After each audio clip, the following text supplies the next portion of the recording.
de caso aqui nos está aí presente na IMSAM para anunciar que por meio de AZV nós também financiar a compra de 2 ambulâncias novo maneira é um que nós para banda de jeito que é o único ambulância que nós temos assina aqui que está conta de tecnologia de mais moderna ambulância state of the art por na ano 2018 nós compra de ambulância aqui e agora nós toma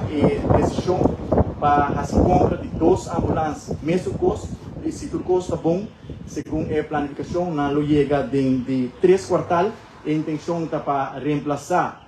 2 ambulâncias que não têm a mesma condição, para assim nós temos 3 ambulâncias completamente, me disse 3, você sabe que ainda está em super boa condição, de forma aqui.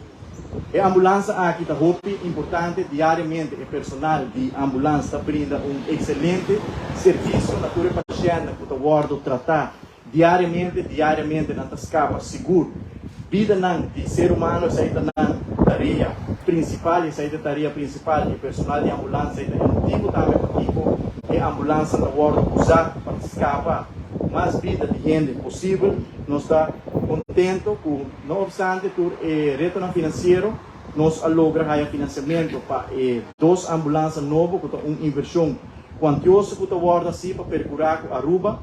também conta com 3 ambulâncias state of the art.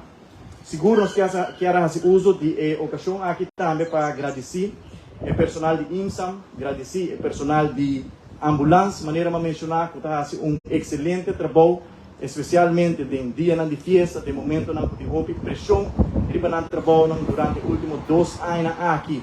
E milhares de pacientes que não tratam com Covid-19, nós queremos expressar nossa gratidão como Ministério de Saúde para todo o trabalho que nós fazemos para escapar a vida de ser humano na Aruba.